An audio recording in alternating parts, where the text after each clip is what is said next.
1.5 exercise हम लोग को स्टार्ट करनी है इंटीग्रेशन में, और इसमें हम लोग को पार्शियल फ्रैक्शन की हेल्प लेनी है। पार्शियल फ्रैक्शन एक्चुअली देखा जाए तो ये 4 टाइप का होता है। तो अपन एक काम करते हैं, क्वेश्चन भी साथ में लेते चलते हैं और क्वेश्चन के साथ साथ में मैं उसको एक्सप्लेन करते जाऊंगा किस तरह से इसको पार्शियल फ्रैक्शन करना है। पार्शियल फ्रैक्शन का मतलब ये होता है कि फ्रैक्शन को 2 या 2 से ज़्यादा, यानी कि उसको छोटे छोटे फ्रैक्शन में ब्रेक करना। ठीक है बेटा? पार्शियल फ्रैक्शन, हाँ, पार्शियल फ्रैक्शन का मतलब होता है फ्रैक्शन को छोटे छोटे फ्रैक्शन में ब्रेक करना। जब हम लोग फ्रैक्शन को छोटे छोटे फ्रैक्शन में ब्रेक कर लेंगे तो उसका इंटीग्रेशन इजी हो जाता है। जैसे पहला क्वेश्चन हम लोग लेते हैं 1/x+1 into x+2, integration of 1/x+1 into x+2 dx। अब यहाँ पे देखो 1/x+1 इंटू x+2 एक फ्रैक्शन के रूप में है। इसको हमें अलग अलग, जैसे 2 ब्रैकेट है तो 2 फ्रैक्शन बना देना है। तो इसको कैसे हम लोग ब्रेक करेंगे ये मैं पूरी डिटेल्स में आपको यहाँ बताता हूँ।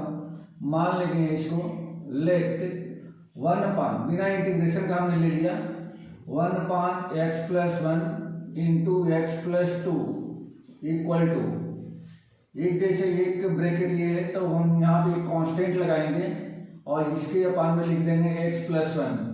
दूसरा लीनियर ब्रैकेट है तो फिर प्लस b अपान में x+2। अगर कोई एक और लीनियर फैक्टर होता तो प्लस c अपान में, इस तरीके से इसको लगा लेंगे। जितने लीनियर फैक्टर्स होंगे उतने क्या लगा लेंगे यहाँ पे, उतने कांस्टेंट यहाँ पे यूज करते हैं। ठीक है बेटा? जितने लीनियर फैक्टर्स होंगे उतने कांस्टेंट यूज करेंगे। यहाँ पे a और b की वैल्यू हमें फाइंड करके इसमें रखना रहेगा। तो इस फ्रैक्शन को इस तरीके से 2 फ्रैक्शन में ब्रेक कर सकते हैं। कैसे a और b की वैल्यू निकालेंगे, इसका एलसीएम ले लो। तो इसका एलसीएम कितना हो जाएगा, x+1 इंटू x+2 इसका एलसीएम होगा। इससे ये कैंसिल होगा, इसका इंटू कर देंगे तो a into x+2 plus b into कितना हो जाएगा x+1 ये होगा। और इधर कितना है 1/x+1 इंटू x+2। देखो बेटा इससे ये कैंसिल हो रहा है। अब ये आपका हो गया 1 equal to a into x+2 plus b into x+1, ये हमें मिल गया इक्वेशन 2। अब यहाँ से a और b की वैल्यू निकालनी है। तो यहाँ पे करने का सबसे सिंपल तरीका ये होता है कि इसके जितने फैक्टर हैं, जैसे पहला फैक्टर है x+2, तो इसमें पुट कर दो, पुट x+2 इक्वल टू 0 या x इक्वल टू कितना मिलेगा -2। यहाँ से x इक्वल टू -2, इसको 0 के इक्वल में रख करके x की वैल्यू निकाल लेनी है। अब x इक्वल टू 2 इस वाले इक्वेशन में जहां जहां x है वहां पे -2 रख दो। तो therefore 1 equal to a into x plus पे -2 plus 2 plus b into -2 plus 1, ये कुछ ऐसा आ जाएगा। 1 इक्वल टू -2 प्लस 2 ये 0 हो जाएगा, तो 0 इंटू a ये तो 0 हो गया, और प्लस b इंटू -1 या 1 इक्वल टू -b या b इक्वल टू -1, ये b की वैल्यू मिल गई बेटा। b की वैल्यू आपको मिल गई -1। ठीक है बेटा, समझ में आया क्या? इतना समझ में आ गया क्या? हाँ सर। सर अपन ने वो एक x की वैल्यू जो भी थी इस वेरिएबल की, उसको अपन ने 0 के बराबर क्यों रखा? हाँ, ये मतलब a और b की वैल्यू कैलकुलेट करने का ये एक सिंपल मेथड है कि जो फैक्टर है उसको इक्वल टू 0 के इक्वेट कर दो, x की वैल्यू निकालो और x की वैल्यू इसमें रख दो, तो दूसरा वाला जो कांस्टेंट है वो आपको मिल जाएगा। ठीक है, ओके सर। आप क्या करेंगे कि अब जो दूसरा फैक्टर है उसको इक्वल टू 0 रखेगा। अभी देखो b की वैल्यू निकल गई, अभी a की बाकी है, तो अब इसके लिए हम क्या करेंगे, इस फैक्टर को इक्वेट करेंगे 0 के, तो अगेन पुट करेंगे इसमें, put x plus 1 equal to 0 और x इक्वल टू माइनस का 1। अब इसे -1 रख दो, तो 1 equal to a into -1 plus 2 plus b into -1 plus 1। अब ये 0 हो गया, -1 प्लस 1 0 हो गया। अब ये 2 -1 1 बच गया, तो 1 इक्वल टू क्या हो गया, a हो गया। तो a इक्वल टू 1 मिल गया, b इक्वल टू -1 मिल गया। अब अगर इस वाले में रख दें, किसमें, इस वाले में, तो क्या हो जाएगा बेटा, देयरफॉर देखो 1 अपान में x plus 1 into x plus 2 equal to a के प्लेस पे क्या लिखना है 1, तो ये हो जाएगा 1 अपान एक्स प्लस 1 और प्लस b की जगह पे हमें क्या लिखना है -1, तो ये माइनस हो जाएगा -1 अपान एक्स प्लस 2। तो ये जो फ्रैक्शन इस टाइप से था वो ऐसा बन गया। अब इस वाले इक्वेशन में, अब इंटीग्रेशन वाले में क्या करेंगे, इसके प्लेस पे ये रख देंगे, तो therefore I equal to integration, इसके प्लेस पे ये मैं लिख रहा हूँ, तो ये हो जाएगा 1 upon x plus 1 plus -1 upon x plus 2, ये कुछ ऐसा मिल गया इंटू में dx। समझ में आया बेटा, इतना समझ में आया क्या?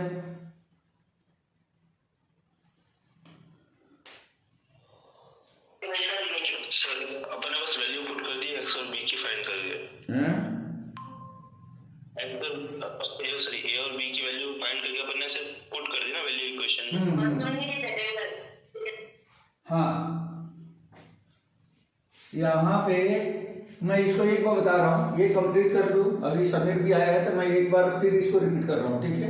ये इतना आ गया, ठीक है बेटा। अब इसको इंटीग्रेट कर सकते हैं आसानी से, फिर मैं दोबारा रिपीट करता हूँ, ठीक है।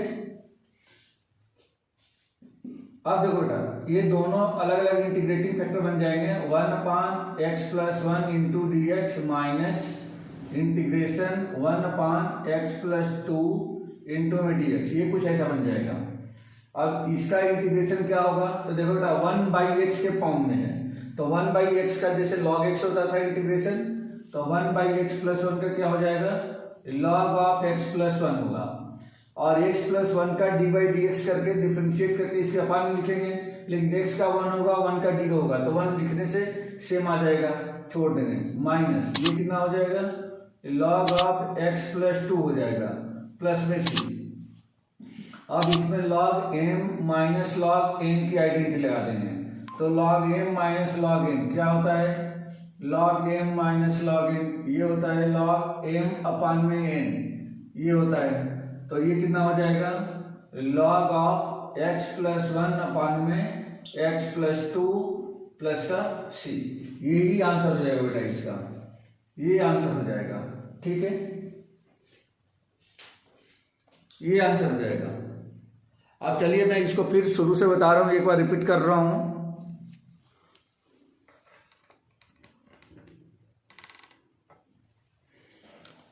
देखिए इस क्वेश्चन को समीर, ये 7.5 का फर्स्ट क्वेश्चन है, इसमें पार्शियल फ्रैक्शन यूज किया गया है, i equal to integration 1 upon x plus 1 into x plus 2 d x है।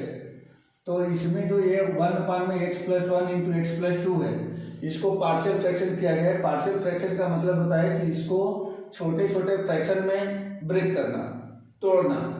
मैंने अब इंटीग्रेशन छोड़ दिया, सिर्फ 1 अपान में x plus 1 into x plus 2 लिया है, और इसको मैंने मान लिया है 1 upon x plus 1 into x plus 2 equal to, इसमें जितने ब्रैकेट होंगे उतने इसमें कांस्टेंट लगाएंगे, ए अपान में एक्स प्लस 1 पहला ब्रैकेट लिखा, प्लस बी अपान में एक्स प्लस 2, अगर मान लो कि एक और ब्रैकेट होता तो उसको प्लस सी अपान में आगे लिख लेते, लेकिन इसमें दो ब्रैकेट है तो हमने ए अपान में एक्स प्लस 1 प्लस बी अपान में एक्स प्लस 2 ले लिया।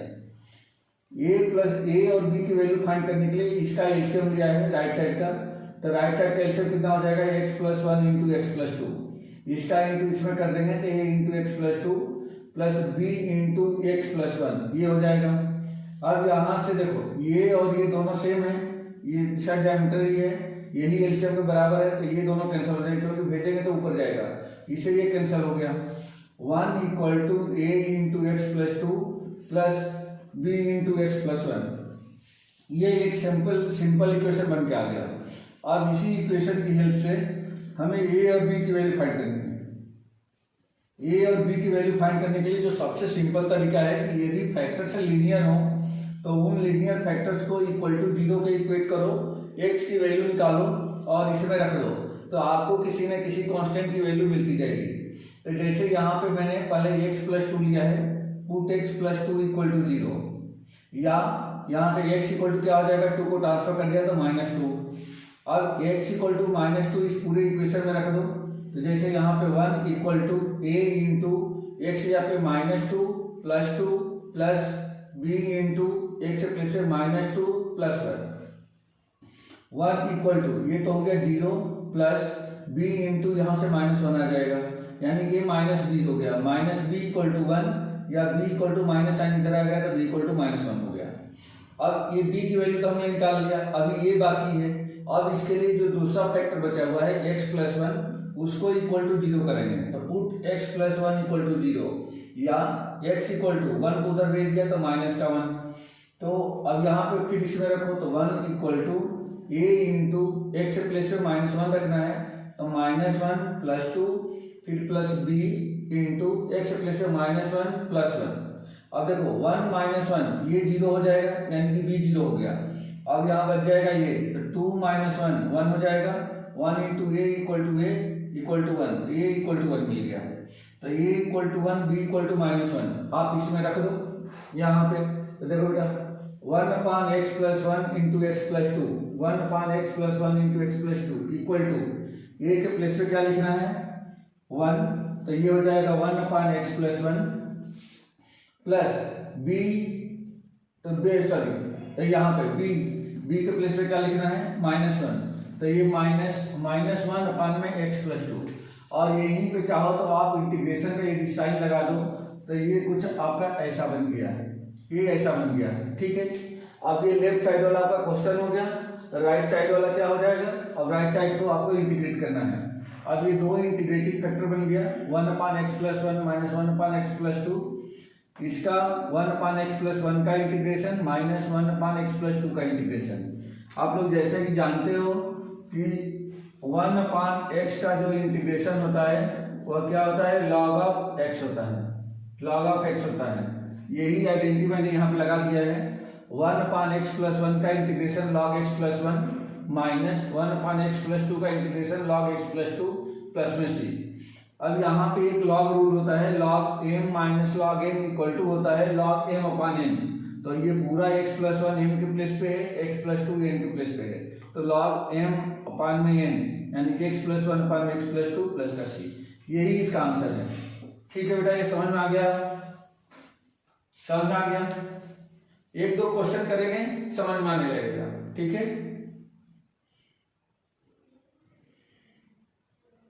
जय समीर, ठीक है। हाँ सर। ठीक है, ले लो स्क्रीनशॉट ले लो।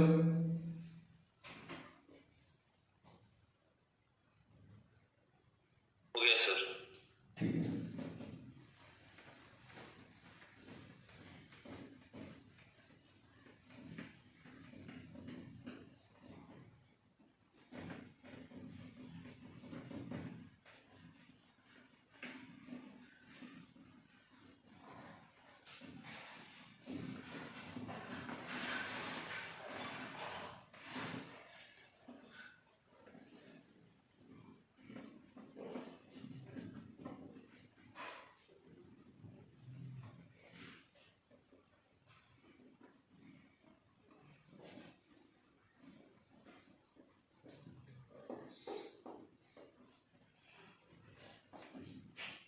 क्वेश्चन नंबर 2, क्वेश्चन नंबर 2 में दिया गया है इंटीग्रेशन 1/x² माइनस 9 इंटू में dx। तो इसको हम लोग क्या ऐसा भी लिख सकते हैं क्या, 1/a² माइनस b² का आइडेंटिटी यूज करते हैं, तो x² माइनस इसको 9 को 3 का स्क्वायर, तो x² माइनस 3², तो एक ब्रैकेट में x माइनस 3, दूसरे ब्रैकेट में x प्लस 3 इंटू में dx। ये ऐसा लिखा जा सकता है, इक्वेशन 1 मान लिया मैंने। अब इसमें पार्शियल फ्रैक्शन यूज करेंगे, तो फिर इसको ले लेते हैं since 1/x - 3 into x plus 3 equal to a/x - 3 plus b/x plus 3 equation 2। अब इसको सॉल्व करना है। सॉल्व करने के लिए इसका एलसीएम ले लें, तो एलसीएम हो जाएगा x - 3 into x plus 3। LCM यही आता है जो लेफ्ट साइड में है ना, यही एलसीएम के बराबर आता है। अब ये हो जाएगा a into x plus 3 plus b into x minus 3। इससे ये कैंसिल हो गया। ये आपका हो जाएगा 1 equal to a into x plus 3 plus b into x minus 3। ये बन जाएगा इक्वेशन 3। अब यहाँ से a और b की वैल्यू फाइंड करनी है, तो सबसे पहले x प्लस 3 इक्वल टू 0 करो, तब put x plus 3 equal to 0 और x इक्वल टू -3 रख दो बेटा इसमें। तो therefore 1 equal to a into x के प्लेस पे -3 प्लस 3 प्लस b इंटू -3 ये वाली टर्म 0 होगी, -3 प्लस 3, तो 1 इक्वल टू ये बच जाएगा -3 -6, तो -6b। Therefore b equal to कितना हो गया -1/6, ये मिल गया। एंड अब दूसरा x - 3 इक्वल टू 0 पुट करें, put x - 3 equal to 0। Therefore यहाँ से क्या हो जाएगा और x इक्वल टू 3, तो इसमें रख दो बेटा x इक्वल टू 3 इस वाले में, तो 1 equal to a into 3 plus 3 plus b into 3 -3। इसमें जहां जहां x है वहां पे -3 रखना है, 3 रखना है। तो देयरफॉर देखो बेटा ये 0 हो गया, 3 -3 b वाला पोर्शन 0 हो गया। अब ये हो जाएगा 6a, तो 1 इक्वल टू 6a या a इक्वल टू कितना मिल गया 1/6। अब a और b की जो वैल्यू आई है उसको इक्वेशन इसमें 2 में रख दो, तो देखो 1/x - 3x plus 3 equal to a है, तो ये आपका हो जाएगा therefore from 2 integration of 1/x 1/x - 3 into x plus 3 equal to क्या मिलेगा हमें, तो a के प्लेस पे क्या आया है 1/6, तो ये हो जाएगा 1/6 into x minus 3 plus b के प्लेस पे क्या आया है -1/6, तो ये प्लस जो है माइनस में बदल जाएगा, ये हो जाएगा -1/6 इंटू एक्स प्लस 3, और इसको इंटीग्रेशन का साइन लगा दो dx, तो ये हो जाएगा इंटू में dx, ये कुछ ऐसा मिल जाएगा। ठीक है बेटा, इतनी बात समझ में आ गई क्या? ये भी कैसे फाइंड कर रहे हैं, कैसे पार्शियल फ्रैक्शन कर रहे हैं, तुमने समझ में आया क्या? समीर, जयेश, तुमने b की वैल्यू कैसे फाइंड करी? b की, अच्छा वो a 0 हो गया, ओके सर। हाँ सर ये वाला पोर्शन 0 हो रहा है, मतलब जब हम x की वैल्यू रखेंगे ना तो एक ही चीज बचेगा, एक ही कांस्टेंट बचेगा, सारे कांस्टेंट 0 हो जाएंगे। समझ में आ रहा है क्या? हाँ सर आ गया, ओके सर। ओके, अब देखो, अब यहां से अब इसको अलग अलग कर देंगे। देखो 1/6 कॉमन दिख रहा है, 1/6 को बाहर कर दो, integration 1/x - 3 into dx minus integration 1/x plus 3 into dx, ये कुछ ऐसा आ जाएगा। 1/6 इंटू, देखो इसका क्या हो जाएगा इंटीग्रेशन 1/x के फॉर्म में है, तो ये हो जाएगा log of x minus 3 minus log of x plus 3 plus में c equal to 1/6 into log m minus log n, तो log m अपान n हो जाएगा, तो ये हो जाएगा log of m upon n, m कितना है x माइनस 3, और ये हो जाएगा x प्लस 3 प्लस में c। यही आंसर है बेटा, यही आंसर है इसका। ठीक है, ओके सर। हाँ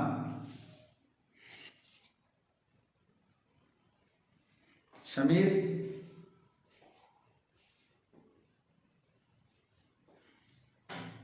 ठीक है, रख करो।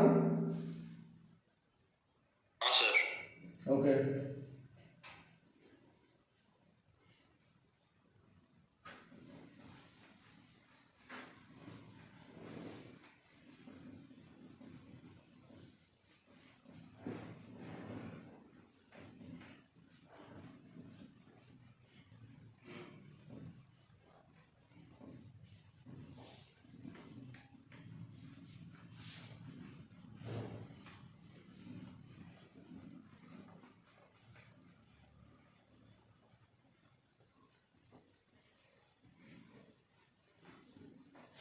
क्वेश्चन नंबर 3 देखो बेटा, क्वेश्चन नंबर 3 इसमें दिया गया है find the integration of 3x minus 1 I equal to integration of 3x minus 1 upon x minus 1 x minus 2 x minus 3 x minus 1 x minus 2 x minus 3 into में dx, ये ऐसा दे रखा है। तो मान लेंगे इसमें लेट ये 1 हो गया 3x माइनस 1 अपॉन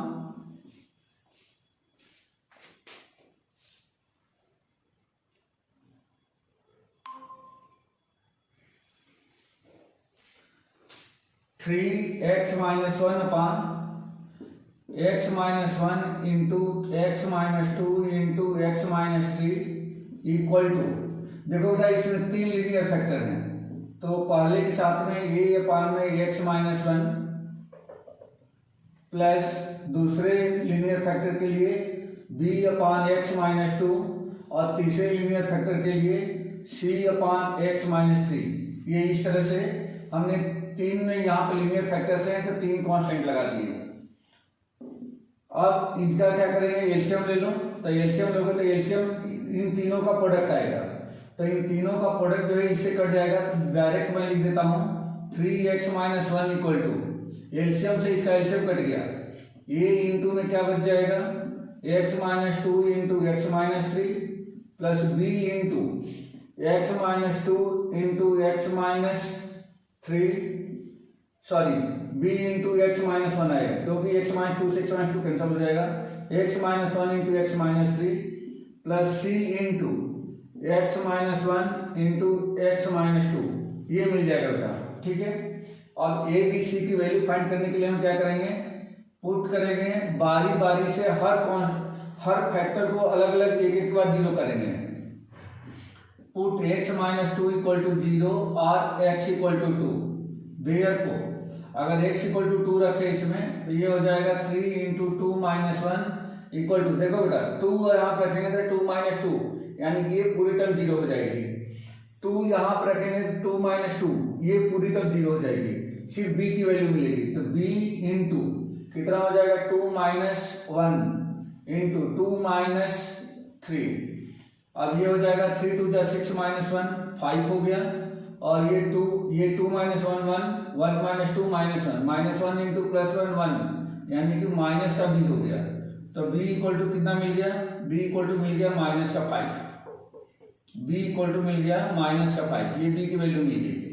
और दूसरा फैक्टर लेकर के जीरो करेंगे, जैसे x माइनस 3 है, अब इसको पुट करो, put x equal to minus 3, therefore क्या मिलेगा यहाँ से इसमें रख दो, तो 3 इंटू माइनस 3 माइनस का 1 इक्वल टू, यहाँ पे देखो बेटा जब माइनस 3 रखेंगे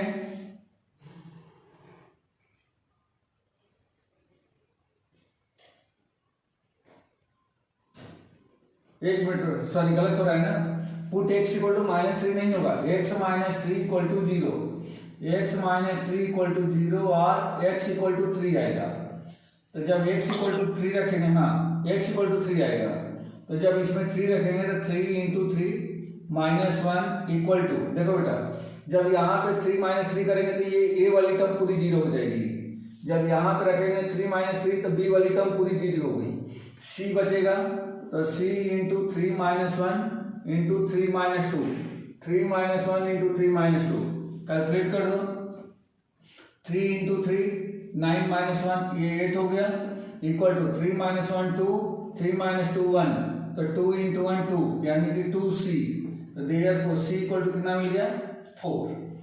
अब एक फैक्टर और बचा है x माइनस 1, तो x माइनस 1 को जीरो कर दो तो तीसरा कांस्टेंट मिल जाएगा, पुट हाँ put x equal to 1 direct रख दिया हमने, तो देखो बेटा ये हो जाएगा 3 इंटू 1 3 माइनस 1, तो ये हो जाएगा 2 इक्वल टू, देखो 1 रखोगे तो 1 माइनस 1 ये पूरा जीरो हो गया, 1 माइनस 1 ये पूरा जीरो हो गया, अब यहाँ पे आ जाओ a पे, a इंटू 1 माइनस 2 तो माइनस का 1 माइनस 3 माइनस का 2 माइनस 2 इंटू माइनस 1 प्लस का 2, तो 2 इंटू ए, 2a, तो देयरफॉर a इक्वल टू क्या मिल गया, a इक्वल टू 2/2, तो ये हो जाएगा 1, तो a इक्वल टू क्या मिल गया, यहाँ पे 1 मिल जाएगा। ठीक है, अब a b c की वैल्यू आप इस पे रख दो, तो ये हो जाएगा देयरफॉर फ्रॉम टू इसमें रखो बेटा, तो ये हो जाएगा 3x - 1 upon x - 1 x - 2 x - 3 equal to, ये के प्लेस पे क्या लिखना है 1, तो 1 अपान में मिला x - 1 प्लस b के प्लेस पे क्या है -5, ये माइनस लगा दो, -5 अपान x - 2 और c के प्लेस पे 4 है, तो प्लस 4 अपान x - 3, इसमें इंटीग्रेशन का साइन यूज कर दो, तो देखो बेटा कुछ ऐसा ये मिल गया, ये इंटीग्रेशन हो गया। अब इसको इंटीग्रेट करते हो तो ये 1 अपान x - 1, ये बन गया log x - 1 माइनस 5 इंटू ये बन जाएगा log x - 2 प्लस ये क्या बन जाएगा log 4 into log x - 3 plus c, ये कुछ ऐसा बन जाएगा। ठीक है बेटा, तो चाहे तो इसको ऐसा ही छोड़ दें, तो ये हो जाएगा log of x - 1 minus 5 into log of x - 2 plus 4 into log of x - 3 plus में c, यही आंसर है। ठीक है बेटा, ये इसका आंसर हो जाएगा। तो log x minus log m क्या होता है सर? है आइडेंटिटी होती है ना sir, log x minus log y। हाँ, तो उसमें 3 है ना, और इधर इंटू में भी लगा है, जैसे दूसरे वाले में 5 इंटू लॉग x - 2 है, तो इसीलिए मैंने उसको ब्रेक नहीं किया। ठीक है, नहीं तो हाँ, होएगा भी नहीं सर। अगर सिंपल रहते तो फिर उनको log m - n या log m + n की आइडेंटिटी लगा देते। ओके सर, बाकी अभी ब्रेक होगा कि नहीं होगा सर वो आइडेंटिटी में? नहीं, होने के लिए तो हो जाएगा, लेकिन आपका आंसर यही होगा उसमें बुक में। Okay sir. होने के लिए तो हो जाएगा वो। चलो बेटा, राजदीप आ गया है, फिजिक्स देख लेते हैं।